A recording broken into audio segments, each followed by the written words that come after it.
What is up, everybody? Welcome to DFS by the Numbers. This is my full card breakdown and prediction video for UFC London. We have Tom Aspinall going against Alexander Volkov. I need all the wins, yeah.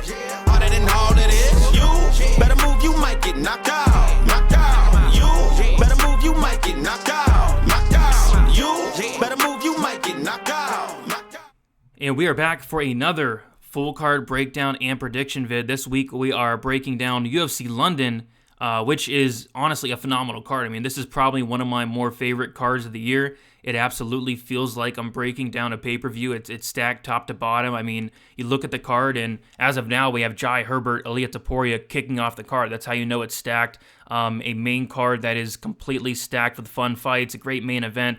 You really can't ask for more. So yeah, definitely looking forward to this card. Looking forward to making some money as well. I do have 3 bets already and looking at a couple more as well. So as always, if you guys can leave a like on the video, subscribe to the channel, getting pretty close to that 15K mark. Hopefully get that in the very near future. Really do appreciate all the likes and subs as always. If you do want extra content, be sure to sign up on dfsbythenumbers.com. I'm approaching about 200 members on there. Would be cool to hit that soon, but the most popular option on there is that $10 a month betting option. With that, you get access to my stat model, first notice on all bets. Like I said, I have 3 so far. My betting article, my betting breakdown video, my Hail Mary parlay, access to Discord, and my full card breakdown and best bet article, which comes out on Wednesday. Have been getting a ton of positive feedback on it. People really seem to like it, and I do like doing it, although it does take a while, especially on 14 fight night cards. But yep, leave a like I said. I do appreciate that. Going live on Friday, 7 o'clock p.m. Eastern Time, and then live once more on Saturday, 1 hour prior to the prelims for Best Bet with me, Uncle Weezy, Eric Betts Fights, and Narco Cop MMA. It's a early card this week. The fights start at 1 o'clock p.m. Eastern Time, so we will be up early, going live at 12 o'clock in the afternoon. That is Eastern Time. So, yeah, I say we get right into it. 13 fights to talk about, 13 bangers to talk about, and we will start the night off as of now. And I can't believe this is the first fight of the night as of now.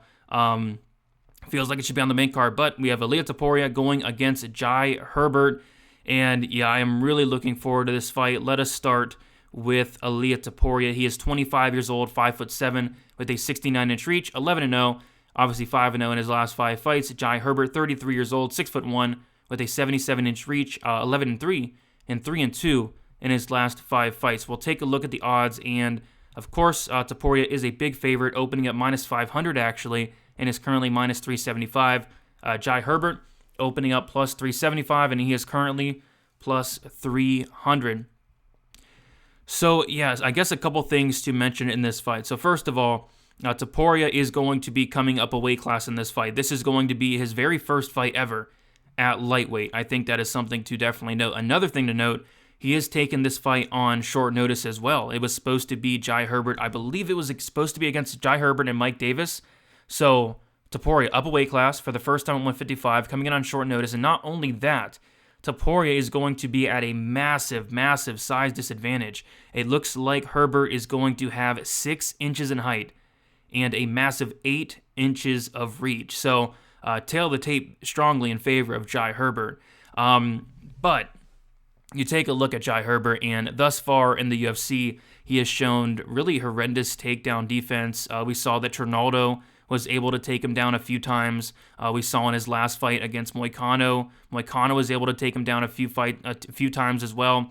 And on paper, well, the McCann fight was 2 fights ago, but anyway, he had a 30% takedown defense on paper. Looks like McCann was able to get 5, and Trinaldo was able to get 2 takedowns, and I really did not like what I saw in terms of Mokaev. When he was able to get him down, I mean, Jai Herbert just really did not have an answer. Mokaev was able to get into mount very, very easily, and Mokaev definitely took his time in that fight. I kind of expected Mokaev to finish a little bit earlier, but I know one thing's for sure, if Topuria gets Herbert down early especially, I think it's going to be over.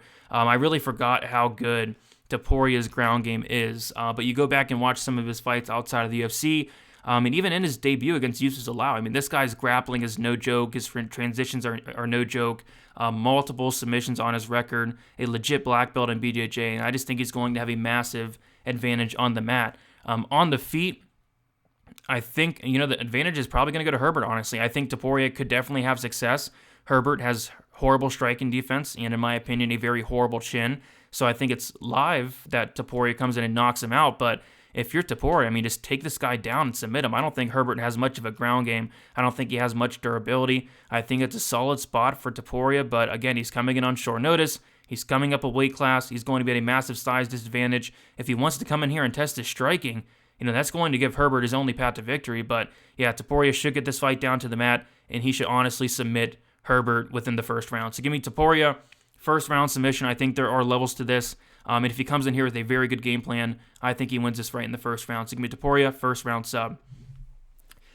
All right, next we have Nathaniel Wood going against Vince Morales. We will start with Nathaniel Wood. He is 28 years old, 5'6", with a 69-inch reach, 17-5, and 3-2 in his last 5 fights.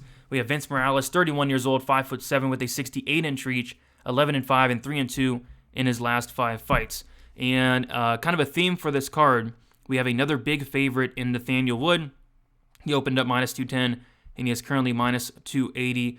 Vince Morales opened up plus 180, and he is currently plus 240. And there's a lot of things I like about Wood. So first off, we'll talk about Morales. He is coming in on short notice. That's another thing with the card. This card has changed around quite a bit. A lot of guys coming in on short notice, a lot of matchups getting switched around. And it was supposed to be Nathaniel Wood against Ludovic Shalinian, guy from The Ultimate Fighter. He fought Jack Shore in his debut. I'm not sure why Shalinian had to pull out, but in steps Morales. And I think it's a really good spot for Nathaniel Wood here, and he does a lot of things I really like, and I get why he's a decent-sized favorite. So Nathaniel Wood is going to throw a ton of volume. This guy's landing 6.28 significant strikes per minute. Morales, he's a guy that's been kind of inconsistent thus far in the UFC. There's some fights where he's looking really, really good, like his last fight, when he knocked out Luis Smolka. And then there's some fights he's looking really, really bad, like Chris Gutierrez, where that was the fight where Chris Gutierrez landed like 50 leg kicks on him. And this is Vince Morales, a guy with a wrestling background. I believe he was state champ in wrestling, shot 0 takedowns in that fight, which will never make sense to me, but just a fight IQ thing, I guess. And, he doesn't have great takedown defense as well, and I think that's another spot where Nathaniel Wood can exploit the game of Morales, getting this fight down to the mat. Wood, decent wrestling, but I really like the grappling of Wood, and I have not liked what I saw in terms of the ground game of Morales. We haven't seen him much on the mat, and he does a really good job at getting up at times, but I do remember the Domingo Pilarte fight on the Contender Series. As soon as Domingo Pilarte got him down in that second round, he took the back right away and just, finished him pretty easily there. So I think Wood is very live for a submission, and I think Wood's going to submit him. But, even on the feet, I think Wood's going to have the advantage. I think Wood's going to outland him. Clearly, he's going to have more volume. He's coming in here more prepared than Morales as well. But, the one thing you worry about with Wood is going to be the chin. He has been hurt a couple times. I remember Wood in his debut against Johnny Eduardo. Eduardo looked like a couple punches away from finishing Wood in that first round, was able to come back and, finish Eduardo in that second round, but we saw that John Dotson knocked him out, and then he had been knocked out prior to the UFC. So I think Morales' path to victory is knocking out Nathaniel Wood, and it could happen at the fight, but I think Wood has him covered pretty much everywhere, on the feet, on the ground, and I think he takes him down and submits him at some point. So give me Nathaniel Wood. I'm going to say a second round submission. All right, we have Cory McKenna going against Elise Reed. Should be a very good fight here. We will start with Cory McKenna. And Cory McKenna, she is very young, 22 years old, 5'3", with a 58-inch reach, 6-1 and 4-1 in her last 5 fights. Elise Reed, 29 years old, 5'3", with a 61.5-inch reach, 4-1, and obviously 4-1 in her only 5 fights. We'll take a look at the odds, and we see that McKenna opened up minus 180. She is currently minus 235, and then Elise Reed open up plus 155, and she is currently plus 200. So, I really like the game of Cory McKenna. She's very young. We have not seen her in a little bit over a year. I do want to get the exact time. We saw her 1 year and 3 months ago against Kay Hansen. I personally scored that fight for Kay Hansen. I thought McKenna lost it, but it was a very close fight. I thought it could have went either way. But she has not fought in 1 year and 3 months, which, I think that's good. I mean, the last time she fought, she was 21 years old. And the reason I think that's good is, we're going to probably see an improved version of Cory McKenna. And the reason I think that is, a lot of times when these young fighters, take time off and come back, they look really good. They look like they leveled up. And I think Cory McKenna can definitely level up, considering, where she's training at and who she's training with. I mean, just to go to her Instagram, she's training at Team Alpha Male. She's training with some of the best fighters in the world. I've seen her with Verna Jandiroba. I've seen her with Yan Xiaonan, Macy Barber, fighters like that, Sarah McMahon. She's training with some of the best, female fighters in the world, and I think that's going to really help out a young fighter in Cory McKenna, who, I'm very impressed with. I mean, again, she's 22 years old. You go back and watch some of her earlier fights, and I did. I watched her entire career because I wanted to see how good her wrestling was. And she's going out there and she's picking up these fighters and slamming them at like 18 years old, and it's just crazy to think about. I like the timing on her takedowns. I like her willingness. I like her cardio. The striking's definitely a work in progress, but I think McKenna has a lot of upside. Elise Reed, she made her debut against CR Eubanks, definitely made some money there, fading her. It was just a horrible matchup. She was coming up a weight class. She's somebody in Elise Reed that used to fight, I believe, atom weight, like earlier in her career, amateur as well. She fought at atom weight, so she's really small for the division, but so is Cory. Elise Reed, decent striking, decent power. I've seen her, put fighters out, but it was more so of, them getting tired, looked like they quit a little bit. But I think a big concern in this fight for Elise Reed is going to be the ground game. I just think Cory McKenna is levels above on the ground than Elise Reed. Cory McKenna, legit grappler. She's grappled with, very dangerous fighters like a Kay Hansen, like a Vanessa Demopoulos. She was able to be in Vanessa Demopoulos' guard a long period of time on that Contender Series, control her a lot as well. And I just have not liked what I saw from Reed in terms of the grappling. I saw her get out-grappled by a couple fighters. Of course, Eubanks, but, we got to let that slide a little bit. Jasmine Jazdovich was able to take her down multiple times, and she's been put in a lot of bad spots, a lot of very, very bad spots on the mat where I think that, I think if McKenna gets her in those same spots, I think McKenna finishes the fight. McKenna, a purple belt, grappling seems to be her bread and butter, and Elise Reed, I believe she just got her white belt a couple years ago, so I think it's going to be levels apart on the mat, and I think it does get there at some point. On the feet, I guess I will favor Elise Reed. I do think it's competitive. I do actually like the movement of McKenna, but Elise Reed probably has the power advantage here. But I think McKenna's going to get this fight down to the mat, and once she does, I think she submits Elise Reed. I think she's that much better on the ground. So looks like I'm picking 3 submissions in a row to start the card. Give me Cory McKenna to win by second round submission. All right. Yeah, this is going to be my 1-800-GAMBLER fight of the night. We've had a couple the last couple weeks, but Mike Grundy going against Makwan Amirkhani. Grundy, 35 years old, 5'7" with a 72-inch reach, 12-3 and 3-2 in his last 5 fights. Makwan Amirkhani, 33 years old, 5'10" with a 72-inch reach, 16-7 and 1-4 in his last 5 fights. So we'll take a look at the odds, and Mike Grundy opened up -110. He's currently -161. Makwan opened up -110, and he's currently +141.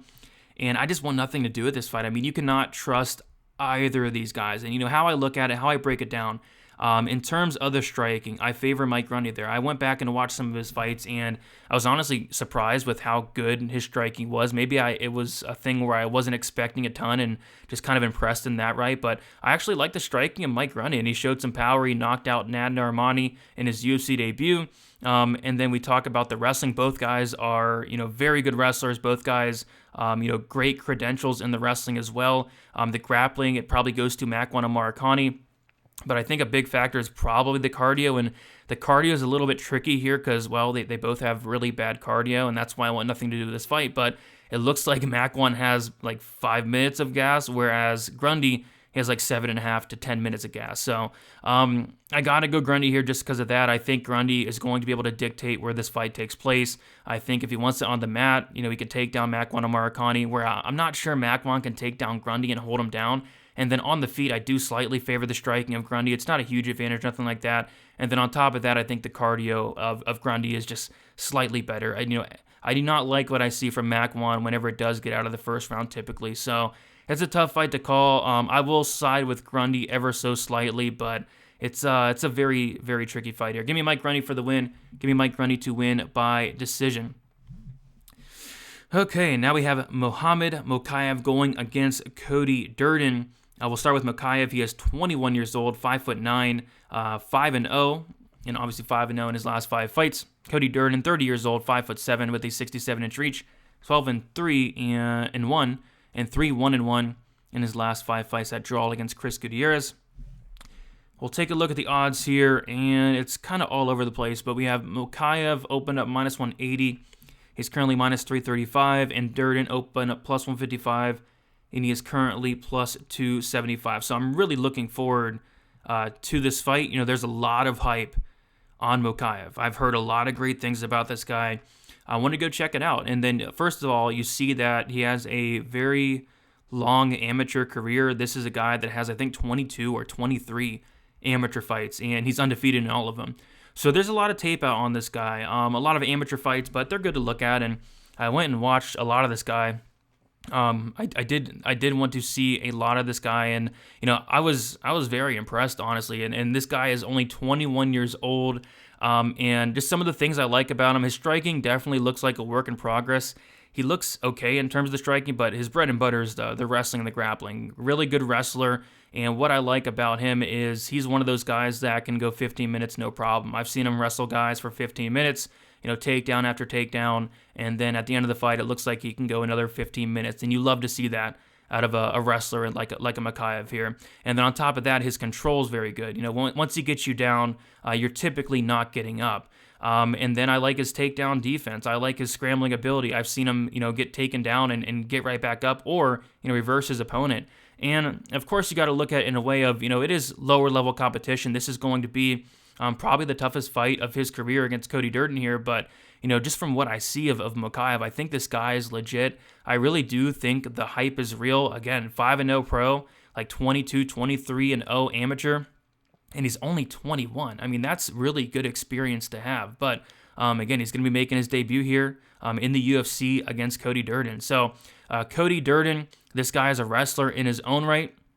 But what I do not like about Cody Durden is the gassing. This guy slows down as the fight goes on, and I think that's going to be a very big problem here. I think early on, it's going to be very competitive. You probably got to favor Cody Durden on the feet even. It's just, I think this fight is going to be a wrestling match. I think it's going to be a wrestling match for 15 minutes, and I've seen Durden slow down quite a bit, whereas Mokaev, he doesn't really slow down. So I think early on, Durden will have some success, but I think as the fight goes on, Mokaev is going to tire him out. He's going to take him down, rinse and repeat, maybe finish him late, but I'm liking a Mokaev decision here.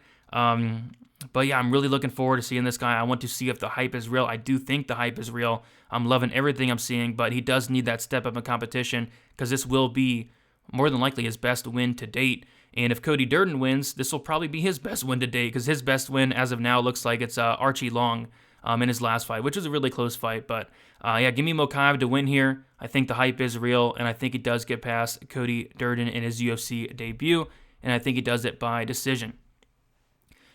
Molly McCann going against Luana Carolina. We have Molly McCann, who is 31 years old, 5'4", with a 62-inch reach, 11-4 and 3-2 in her last 5 fights. Luana Carolina, 28 years old, 5'6", with a 69-inch reach, 8-2 and 4-1 in her last 5 fights. Let's take a look at the odds here, and we have Molly McCann, who opened up minus 150. She's currently minus 127, and then Luana Carolina opened up plus 130. And is currently plus 107. Yeah, I think those odds are kind of, I mean, this should be probably a pick'em. This is how I kind of see the fight playing out. I think that Molly McCann, you know, she's going to have the home crowd behind her.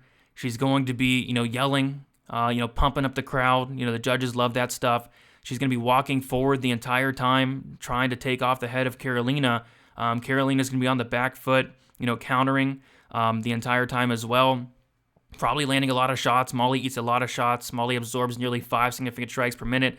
I bet Molly McCann in her last fight against Ji-Young Kim, and it was close to even. It was like around the same line as here. I think it was even maybe plus money, but it was a close line regardless. And the reason I did bet Molly McCann in the Kim fight is I thought, you know, Molly McCann would have success in the wrestling.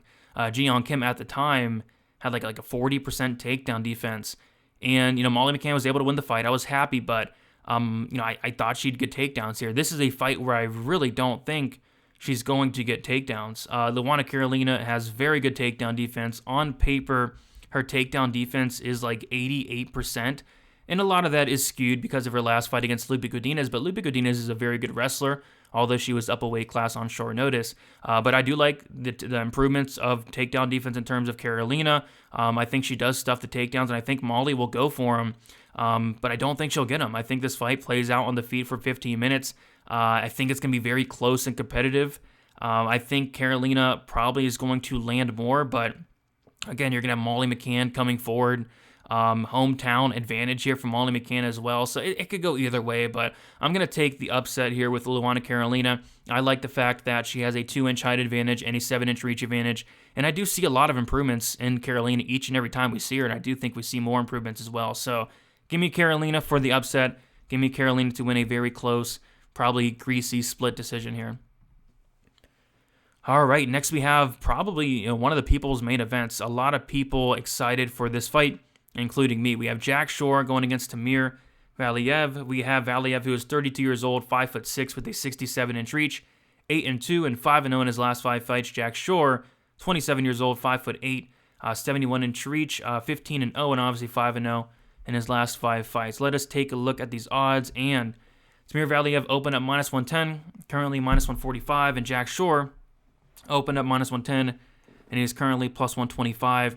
And Jack Shore is a very popular bet this week, and I get it. I definitely get it. Jack Shore, I saw him at +134 or something like that, and you see Jack Shore at plus money, and you want to jump on because you typically don't see Jack Shore at plus money. But I go in and I watch some Valiev, and I'm really impressed with him, and I'm really impressed with both guys actually. But this is going to be a step up in competition for Jack Shore, and really a major step up in competition. Jack Shore, he made his debut against Nohelin Hernandez, who I don't believe is with the UFC anymore. He went 0-2, and then he comes back, and then he beats Aaron Phillips, who is still in the UFC, I believe, but he's 0-3 in the UFC, and then he beats Hunter Azure, which that is his best win to date. But you go and watch that fight, and it's a lot greasier than you really would think. I kind of thought that it was a good matchup for Shore, and he did win, but it was a split decision, and it was a fight where Hunter Azure was able to outland him 45-36. Jack Shore was able to take him down 6 times, but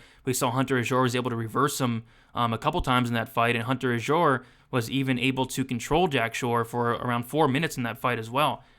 So that was his best win, and it was kind of close. And then he comes in and beats Ludovic Shalinian, which is just, it's a fight he should absolutely win. This is a tough fight for Jack Shore. It really is. Timur Valiev, this guy had a lot of hype on him, and rightfully so, coming into the UFC. This guy was -500, -600 coming in against Trevin Jones, and he looked that in the first round. He did. He almost finished Trevin Jones. I thought the ref, very well could have stopped that fight, let it play on, and, Jones knocks him out in the second round. It gets turned into a no contest because Jones pops for that marijuana, but, it's something to worry about. The chin and Valiev is something to worry about. Got knocked out by Jones, got knocked down twice against Barcelo, so going forward, you got to worry about that chin. It's just, I don't think you have to worry about that chin here in this matchup. Timur Valiev, I wanted to go and look at his takedown defense and his get-up game and his ground game. You don't see a ton of it in the UFC. He did get taken down by Jones at the end of the first round. Didn't really make an effort to get up, but I think that might have been because he was a little tired from beating up Trevin Jones for 4.5 minutes. But other than that, he was able to stuff a takedown from somebody else. But yeah, he stuffed 1 for 2 of his takedowns thus far in the UFC. So I had to go back and look outside the UFC, and he definitely can be taken down for sure. But he does have a good get-up game. He has a willingness to get up, and his ground game is good in his own right. He's very well-rounded. I've seen him go for takedowns. I've seen him control guys. Like even in the Martin Day fight, he was able to take down Martin Day 4 times, control him for 11 minutes in that fight. So on the feet, you got to favor Valiev and favor him quite a bit. I love the volume of Valiev. He has tons and tons of tools that he uses on the feet. He mixes it up very well, and so he's going to be the much better striker in this fight. In terms of the wrestling, you got to favor Jack Shore here. I do think Jack Shore will definitely get some takedowns, and he has a willingness to go for takedowns. But this is a very, very close fight. I am going to pick the Valiev side. It's going to be a very unpopular pick, and I do think the line is going to continue closing, but I like Valiev. I think he's a more well-rounded fighter here. I think he's better on the feet. I think he has the scrambling ability that if he gets taken down to get back up, and maybe, Hunter Azure reversed Jack Shore. Why can't Timur Valiev reverse Jack Shore, get on top and win minutes on top as well? But yeah, this is a very, very close fight. I do see why people are betting the dog for multiple reasons, but I am going to side with Timur Valiev to win a very, very close decision. This is such a high-level fight, and I cannot wait for it. Give me Timur Valiev by decision. All right, next we have Nikita Krylov going against Paul Craig. Should be a very fun and exciting fight as well. We have Krylov, who is 29 years old, 6'3", with a 75 or 77.5-inch reach, 27-8 and 2-3 in his last 5 fights. Paul Craig, 34 years old, 6'3", with a 76-inch reach, 15-4-1 and 4-0-1 in his last 5 fights. So let's take a look at the odds. And Krylov opened at minus 200, and he is currently minus 178. And then Paul Craig opened at plus 170, and he's currently plus 153 as well. So, yeah, this is an interesting fight. I went back and watched a lot of Krylov tape, and you go back, and this guy's been in the UFC for a long time. I think he made his debut back in like 2013. The dude was like 20 or 21 years old. I remember he knocked out Walt Harris earlier in his career. I think it was a body kick that kind of folded him there back in 2014. And then he comes out and gets, Von Flute against OSP. This guy's, fought a lot of guys. He's had a long career thus far in the UFC, and he's only, he's still young. He's only 29 years old at this point. This is a tough fight to call because Paul Craig, you just can't count this guy out, really, against anybody. This is Paul Craig, a guy that literally has wins over guys like Jamal Hill, who people think is going to be the next champ, guys over against like Magomed Ankalaev in a fight where he was losing 14 minutes and 59 seconds and then gets a submission. Those wins on paper just are aging phenomenally. Wins over guys like Vinces Moreira, Intagulov, Shogun, Kennedy, and Nzechukwu. The guy's dangerous, and the guy's a finisher. He has been to decision only one time in the UFC. It was the draw against Shogun there. Other than that, he's kill or be killed. He's going out there, he's getting a finish, or he's getting finished in his own right. And kind of the same thing with Krylov. Krylov has been to decision in his last 3 fights, but if you look before that, it's like 11 finishes in a row. It's an interesting fight. On the feet, I do like Krylov. I think he has a lot of knockout power, and I do not rate the chin of Paul Craig that much. I think Krylov is absolutely live for a knockout here, and I actually like the grappling of Krylov, but this is not where he's a fight where he's going to want to use it. You take a look at Krylov, he has been submitted like 5 times in his career.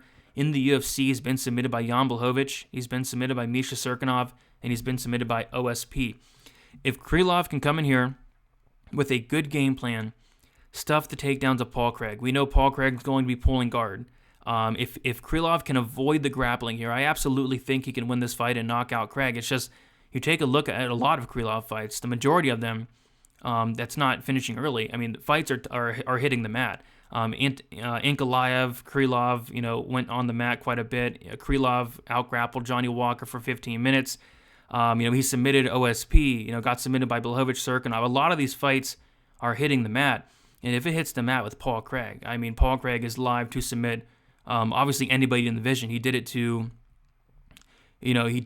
guys like Ankalaev. So I'm going to take Krylov to win. I do think Paul Craig's a very live dog, and I think he's a live dog in every single fight he's in. But I think Krylov definitely has the tools to win this fight. I think his grappling is improving. He's the younger fighter. We have Paul Craig talking about retiring in the very near future. Don't like to hear that. I'm going to say Krylov knocks out Paul Craig within the first couple minutes here, but if this touches the mat and you have a bet on Krylov, you are going to be holding your breath. But give me Krylov to win. Give me Krylov to win by first-round knockout. This should be a very, very, very fun fight and a very violent one as well. Krylov, first-round KO. I love this fight. All right. Next, we will go to Shamil Abdurakhimov going against the return of Sergei Pavlovich. So Pavlovich, 29 years old, 6'3" with an 84-inch reach, 14-1 and 4-1 in his last 5 fights. Shamil, 40 years old, 6'3" with a 76-inch reach, 20-6 and 3-2 in his last 5 fights. We'll take a look at the odds, and Sergei Pavlovich, big favorite, opening up minus 275, currently minus 300. Shamil opened up plus 235. He is currently plus 250. So we have not seen Pavlovich in a very long time.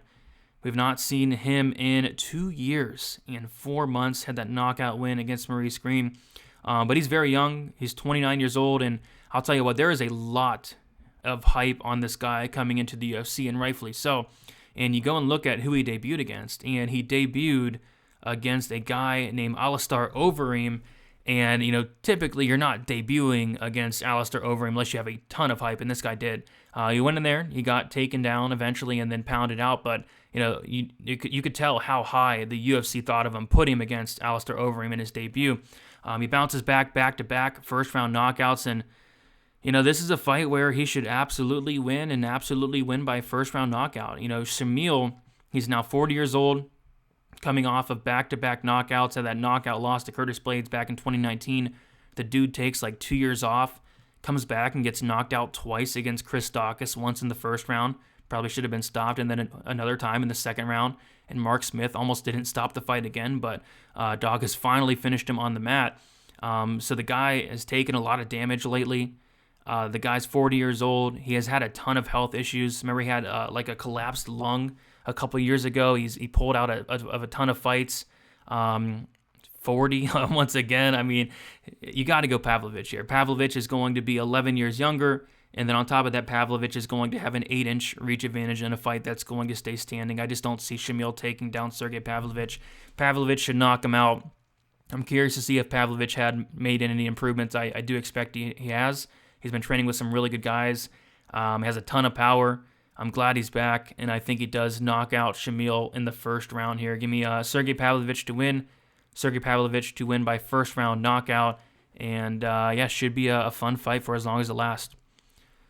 All right. A couple fights left. We have Gunnar Nelson going against Takashi Sato. We have Gunnar Nelson, who is 33 years old, 5'11" with a 72-inch reach, 17-5-1, and 2-3 in his last 5 fights. Takashi Sato, 31 years old, 5'10" with a 73-inch reach, 16-4, and 3-2 in his last 5 fights. Let's take a look at these odds. Nelson opened at minus 300, currently minus 350, and then Sato opened at plus 250, currently plus 285. So I guess the biggest thing to note, Gunnar Nelson has not fought in 2 years and 4 months, just like Sergei Pavlovich. But this is how I look at it. If we get anywhere near the best version of Gunnar Nelson, if we get a 70% version of Gunnar Nelson, 70, 80%, 60% even, if we get half the version of Gunnar Nelson, he should come out here and submit this guy very early on in the fight. I mean, take a look at who Gunnar Nelson was facing in his last few fights. Guys like Gilbert Burns in his last fight back in 2019, Leon Edwards, got knocked out by Ponzinibbio, submitted Alex Oliveira. This guy's fought phenomenal competition, especially his last two guys, Leon Edwards, Gilbert Burns. Takashi Sato, I don't think the ground game's great. He's been submitted 3 times in his career. He's been knocked out once. I think he's been finished in all 4 of his losses. And on top of that, we saw him get taken down twice against Bilal Muhammad. Bilal Muhammad was able to take him down, I think, in the first round, and then in the third round. And then in the third round, he submitted Sato, and then Miguel Baeza, who submitted Sato. That was actually Baeza's first submission in his entire career.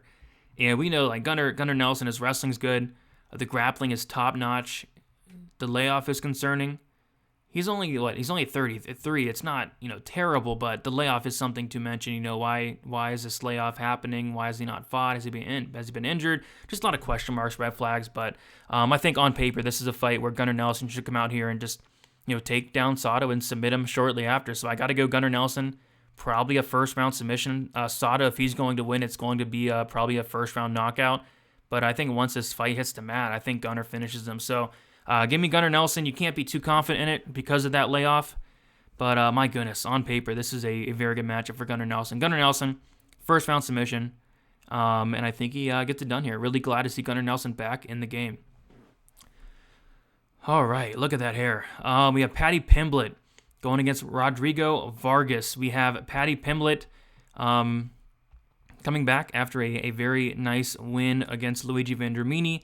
Paddy Pimblett, he is 27 years old, 5'10", with a 73-inch reach, 17-3, and 4-1 in his last 5 fights. Rodrigo Vargas, 36 years old, 5'8", with a 71.5-inch reach, 12-4, and 3-2 in his last 5 fights. Let's take a look at the odds, and I believe we have Pimblett, who is the biggest favorite on the entire card as of now. So Pimblett opened up minus 275. He's now minus 410. Vargas opened up plus 235, and he is currently plus 310. So initially, I'm like, minus 400 is very steep. And then I look into the matchup, and I absolutely see why the line is where it is. So Rodrigo Vargas, I'm just not impressed with the guy. I mean, you take a look at Vargas outside the UFC especially, he's just not fighting anybody good at all. I think Paddy Pimblett's actually fought the better competition. Paddy Pimblett has some very good wins, outside of the UFC. And on top of that, Vargas is 36 years old, 36 and a half. And on top of that, there are some performances that really have me not liking Vargas's chances in this fight. So you go back to his debut against Alex De Silva, and De Silva was able to take down Vargas 3 times in the fight, and he was able to control him for 12 minutes and 1 second. And that's a concern. So the takedown defense did not look good. In his 3 fights in the UFC, he's sitting at a 25% takedown defense. Rong Zhu is able to take him down 3 times. And, Paddy Pimblett should have no problem taking down Vargas. And that's not, the takedown defense wasn't the most concerning part. The concerning part was Vargas was just content to, lay on his back, throw up submissions. And that's not going to work at this level. And it's especially not going to work against a legit black belt in Paddy Pimblett. So I think Paddy Pimblett can easily get takedowns here, can easily get control time, and honestly probably get a finish on the mat at some point. On the feet, Vargas does throw very, very hard, and there are some concerns in terms of the strike and defense of Paddy Pimblett. Doesn't really look defensively responsible, to say the least. We saw him get hit with a very hard shot against Luigi Vendramini that would have put most people out, but apparently has a very good chin, which is nice to know. And again, he's fought good competition in and outside the UFC, Paddy Pimblett. I've seen him go 5 rounds. The cardio looks good. I think the cardio will be good for 3 rounds, especially in this fight. I think he takes down Vargas, either controls him en route to a decision or eventually gets a finish. I will say he does finish Vargas, and this is a tough one to pick in terms of the method, because I can honestly see Pimblett winning by knockout, by TKO. I could see him winning by submission. I could see him winning by decision. So I'm going to pick him to win as of now. I'll say by like a submission, like a late submission potentially, but I really do like Paddy Pimblett to win. I think they're giving him, I don't want to say a free win here, but they're giving him a very favorable matchup here in Kazula Vargas. So give me Paddy Pimblett to win. Give me Paddy Pimblett to win by submission. All right, co-main event. Then we have the main event to talk about, and as of now, these last 2 fights are pick'em. So I think there's going to be a lot of people on both sides, and I'm excited to talk about which side I'm on, because I think it's going to be a very unpopular opinion. We'll start with Dan Hooker. He's 32 years old, 6 foot, with a 75.5-inch reach, 21-11. and 2-3 in his last 5 fights. Arnold Allen, 28 years old, 5'8", with a 70-inch reach, 17-1, and 5-0 in his last 5 fights. We'll take a look at the odds, and like I said, it's a straight pick 'em right now. Arnold Allen actually opened up a minus 150 favorite. He is currently minus 110, and Dan Hooker opened up plus 130. It's currently minus 110. So this is a fight where you got to wait for the weigh-ins. Dan Hooker is coming back down to 145 for the first time in like 8 years. I think the last time we saw, 6 years. I think the last time we saw him at 145 was around like 2016, and I think that was against Jason Knight. So he's coming back down to 145. I need to see the weigh-ins here. I need to see how Dan Hooker looks, and if Dan Hooker looks good, I might be placing a bet on him. I mean, you take a look at the tail of the tape, first of all. Yes, Arnold Allen's going to be younger, but it's going to be Dan Hooker. He was going to be much, much bigger. Dan Hooker is going to have a 4-inch height advantage and a 5.5-inch reach advantage. This is a fight that I primarily see playing out on the feet. I don't think Arnold Allen's going to have success in terms of the wrestling, and I don't think Dan Hooker is going to have success in terms of the wrestling. Dan Hooker has very good takedown defense. It is much improved. Yes, he got taken down by Islam Makhachev in his last fight, but that is Islam Makhachev. And, going more into Dan Hooker's record, I mean, take a look at the last 3 guys he's lost to. Islam Makhachev in the first round, no shame in that. Michael Chandler in the first round, no shame in that. And then he had that 5-round war against Dustin Poirier in a very competitive fight. Again, his last loss is Makhachev, Chandler, Poirier, the best guys in the division at 155. But you take a look at Arnold Allen. This is a guy who has had some okay wins. I mean, he had that win against Gilbert Melendez, but that was kind of an end of the road. Melendez, his last UFC fight, I think he was on like a 4-fight losing streak prior to that. Had a win against Nick Lentz, Jordan Rinaldi, Mads Burnell, Makwan Amirkhani. I think his best win is against Sodiq Yusuff, and you go back and watch that fight, and Arnold Allen's very lucky that he was able to hurt Yusuff in the first and second round, because if he didn't, I think he loses the fight. Sodiq Yusuff is winning the first round, at least in my opinion, up until Arnold Allen knocks him down. Yusuff is still able to outland Allen 13-10 in the first round. Of course, he scored the first round for Allen. The second round comes around.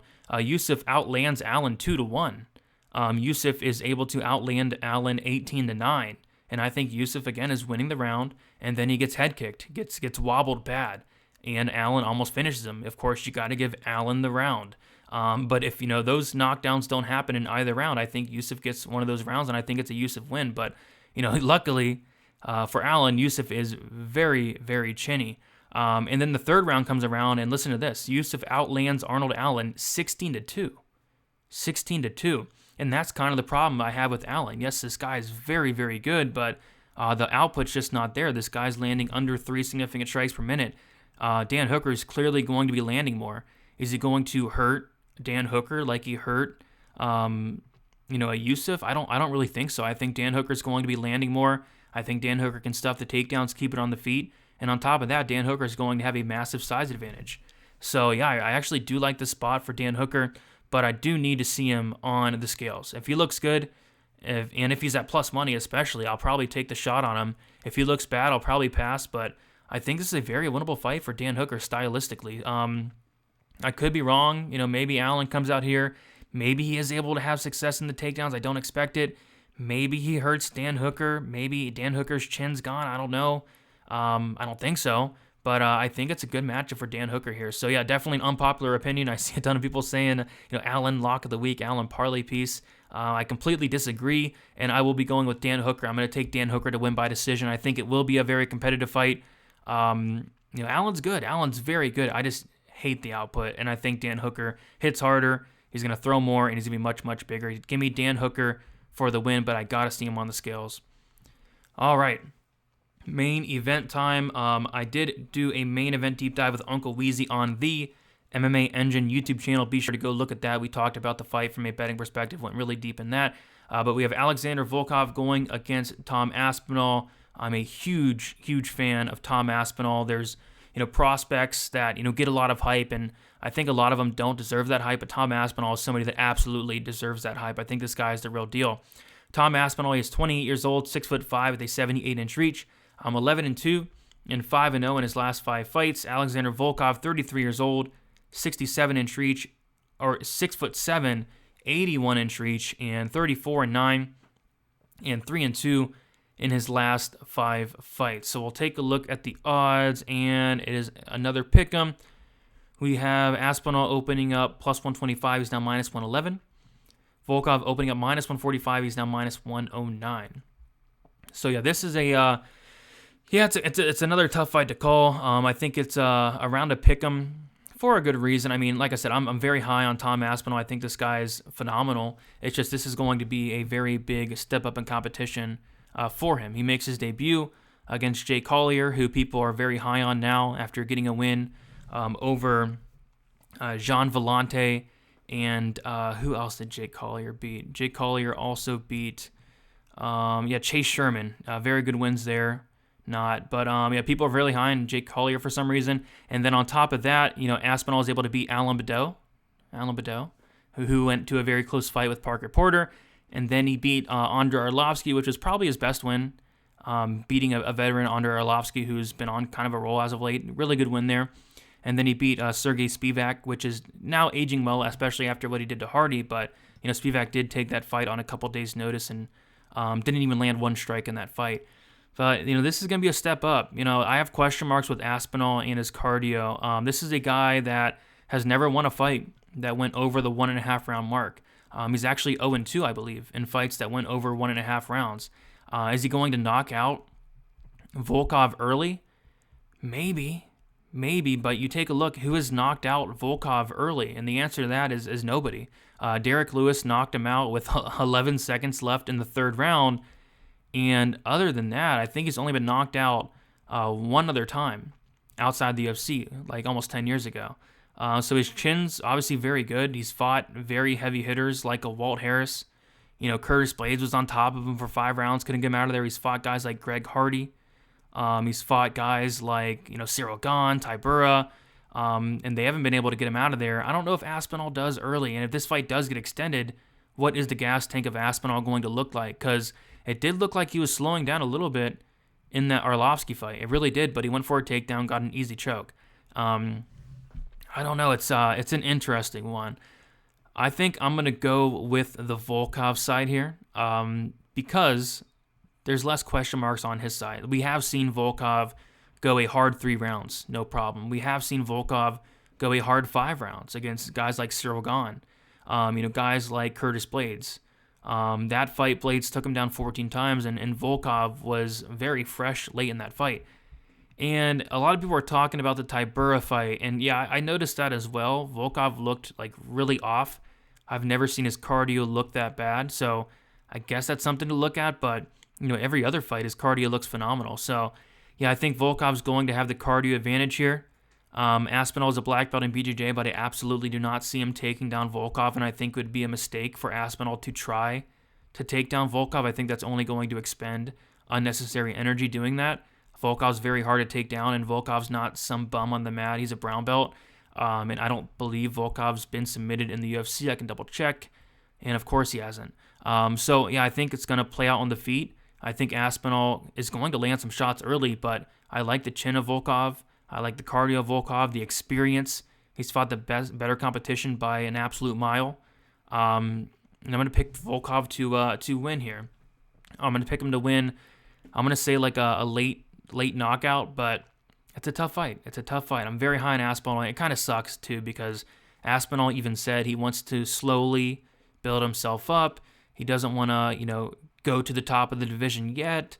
He wants to take it slow, and they give him Alexander Volkov. So, it's going to answer some questions for sure, but I think this could be another hype train that gets derailed for the moment. I think Aspinall is the real deal, but I got to see him. I got to see more. I got to see him in the second round and the third round because when I have seen of him in the later rounds, does not look good. But we'll see what happens. Give me Alexander Volkov to knock out Tom Aspinall later the fight goes, but another tough fight, but a good fight, a very good fight. So yeah, that is about it. Thank you guys so much for watching. Leave a like on your way out. Subscribe to the channel as well. Be sure to sign up for dfsbythenumbers.com. I have 3 bets already, and I'm waiting on some live movement for some other ones. I do think there are some live dogs, and I think there are going to be some live dogs once these lines keep moving. And yeah, should be another good week there. So yeah, leave a like again, subscribe. Do appreciate all you guys. We will see you on Friday for the live stream, 7:00 p.m. Eastern Time. Best of luck. Let's keep on making money, and we will talk to you soon. See you guys.